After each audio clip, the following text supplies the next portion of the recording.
میں آگے بڑھوں گا اس لحاظ سے کہ پہلا یہ دیکھنا چاہیے کہ یہ جو ہماری کمپلیکس زندگی ہے، پیچیدہ زندگی ہو چکی ہے اور روزانہ پیچیدہ تر ہوتی چلی جا رہی ہے، اس کے سلوشن ضرور ہونا چاہیے۔ اس کے سلوشن کی دو راہیں ہیں۔ ایک راہ یہ ہے کہ ہم کسی چیز کو نہ مانیں، دین کو نہ مانیں، اور سلوشن جو دنیا پیش کر رہی ہے اس کو مانیں، لیکن چونکہ مومن ہونے کی حیثیت سے ہم اس طرح سے نہیں کر سکتے۔ ہم کو ایمان کا تقاضا یہ سکھاتا ہے کہ اسلام از دا بیسٹ، بہترین سلوشن نہ صرف مسلمانوں کے لیے بلکہ ساری انسانیت کے لیے۔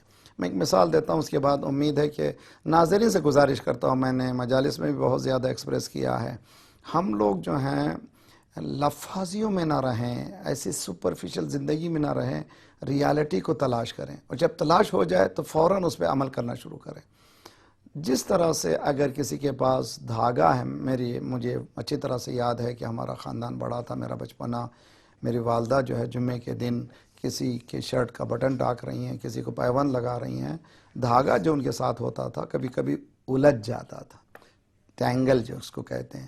جب الجھے ہوئے دھاگے کو سیدھا کرنے کے لیے وہ دیکھتے تھے کہ ایک سرا مل جائے، اور جب سرا ملتا تھا کھولتی چلی جاتی تھی، پھر پورا دھاگا جو ہے کھل جاتا تھا۔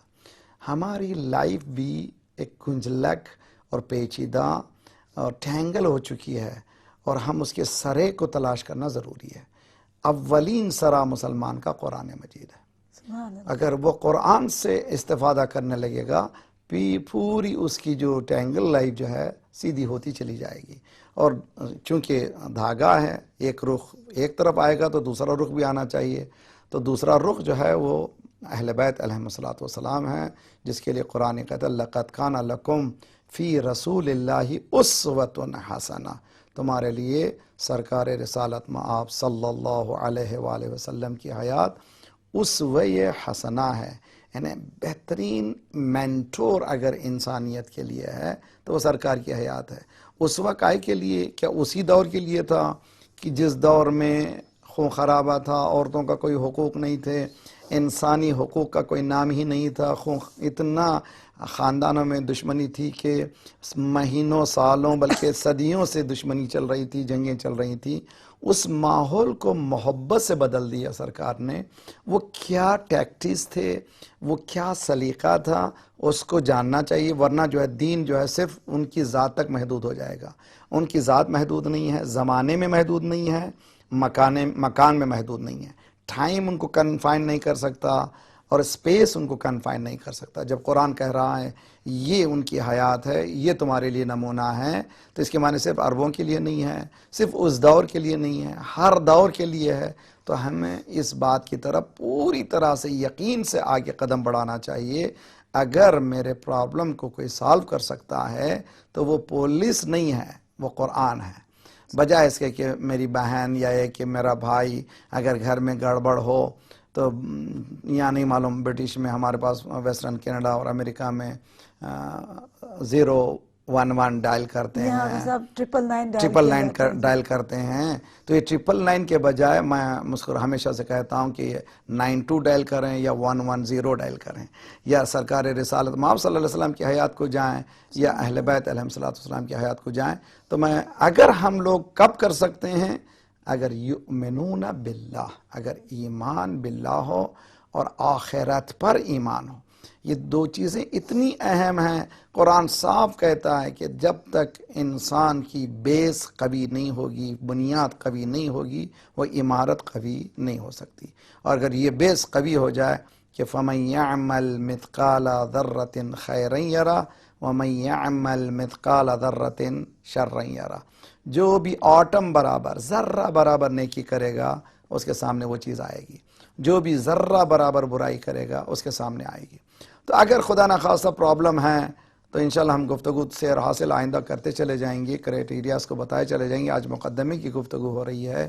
مثال میں دیتا ہوں، ایک حدیث ہے، اگر اس حدیث کو سامنے رکھیں تو کوئی گھر میں طلاق نہیں ہونا چاہیے۔ مثلا حدیث ہے کہ جس میں سرکار فرماتے ہیں کہ اگر کوئی مرد ہاسٹائل ایریا میں رہتا ہے، گھر میں رہتا ہے، اس کی بیوی کے اخلاق اچھے نہیں، بد خلق ہے اور مورلی وہ صحیح نہیں ہے، لیکن گھر کے یونٹ کو باقی رکھنے کے لیے وہ برداشت کرتا ہے، صبر کرتا ہے، تو روز قیامت وہ حضرت نوح کے ساتھ محشور ہوتا ہے۔ یعنی 60 65 سال 100 سال کی زندگی اگر قربان کرے گا تو وہ ایٹرنل زندگی جو ہمیشہ کی زندگی ہے اس کی کامیابی ہوگی۔ آن دی کانٹرری، اگر کوئی عورت ایک ایسے ہاسٹائل ایریا میں رہتی ہے جہاں پر اس کا شوہر اخلاقی طور پر اچھا نہیں ہے اور بے انتہا اس کے لیے بدخلقی کرتا ہے، مگر صبر کرتی ہے گھر کے یونٹ کو باقی رکھنے کے لیے، وہ محشور ہوتی ہے بی بی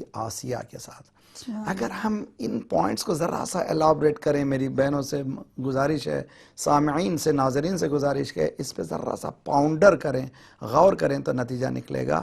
اس حدیث کا نتیجہ ہے کہ کسی گھر میں طلاق نہیں ہونا چاہیے، اس لیے کہ برداشت کرنے کا نام ہی نتیجہ ہے کامیابی۔ قطع کلامی کی معافی آغا صاحب، لیکن یہ برداشت آج کل کے زمانے میں کچھ فقدان نظر نہیں آتا؟ تو اسی لیے ہم لوگ جو گفتگو کر رہے ہیں کہ اس کے یہ جو برداشت کے فقدان کیوں ہیں، اس لیے کہ آج کی دنیا یہ چاہتی ہے کہ ہمیں باور کروا رہی ہے، باور کروانا ہم کو سرٹنٹی کی طرف لا رہی ہے کہ یو ہیو یور اون، جیسے کہ کہا you have your own honour, what happens to your self pride, تمہاری ذات کی اپنی عزت کیا ہو گئی، تمہاری عزت نفس کیا ہو گئی، تم کیوں اس طرح سے زندگی بسر کر سکتی ہو؟ کیا یہ لازمی ہے کہ تم اس طرح سے زندگی بسر کرو کہ تمہارا صبح سے شام تک کوئی عزت نہیں کرتا، نہ ساس نہ سسرے نہ تمہارا شوہر؟ ایسے ماحول کی وجہ نکلو یہاں سے۔